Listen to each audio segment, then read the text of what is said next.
fact, he left a very desperate groups that were hanged. Some would be hanged heads down, others legs up, others would be roasted in oil. All of them were roasted. But there was one guy called Paul.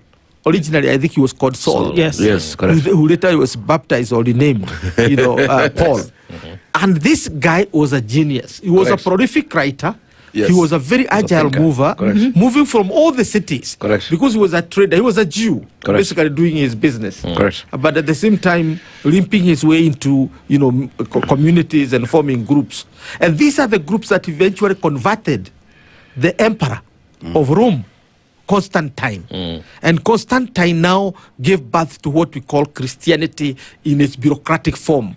But at the disciples level and followers level, already it had become a movement.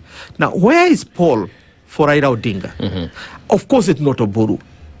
And I think the one message I can put here is we don't want old, people with some old people's baggages into the state house. We had it with the Kenyatta. We knew how costly it was. It cost us Boya, it cost us JM Karaoke, because every time everybody is thinking about succession.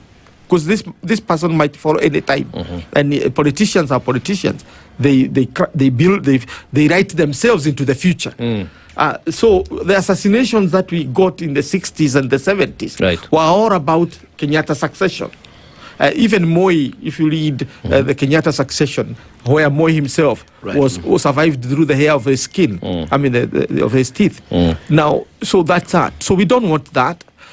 I served at Kibaki, and you could see towards the end how it can be difficult, particularly the younger civil servants who think they are stronger than others and who have more roots in the government. When you ask what is the center of an onion, it has so many layers until you go and find example in the middle. But you always think that there is a seed at the heart of the onion. So the civil servants, particularly the provincial administration, would always be kicking others out and in, and thinking we are more government than yourself. And even as you say this, I'm hearing what you're saying, but then it seems as though there are two scenarios playing out here, where the people of Kenya, for whom political parties are established to ensure that certain ideologies are pushed through into practice. That's why they're there. Yes.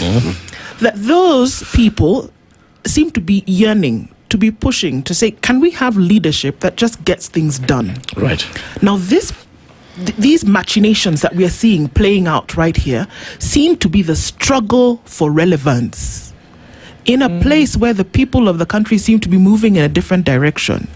Can we reconcile the two? Because there's infighting in the party, that's for sure. Right. There seems to be one side that's saying, okay, hello, this party was formed to ensure that the people of Kenya can essentially get 1, 2, 3. Right. Can we not sway away from that? But there are others, the orphans now, Raila Odinga, who, for an argument of many, have the positions they do because they had the endorsement of Raila Odinga. Correct. In his absence, does that endorsement now disappear? And that's why we see the struggle to remain in those positions. What happens to the end all of this in the first place, whereby they said a party that was formed for social freedoms, social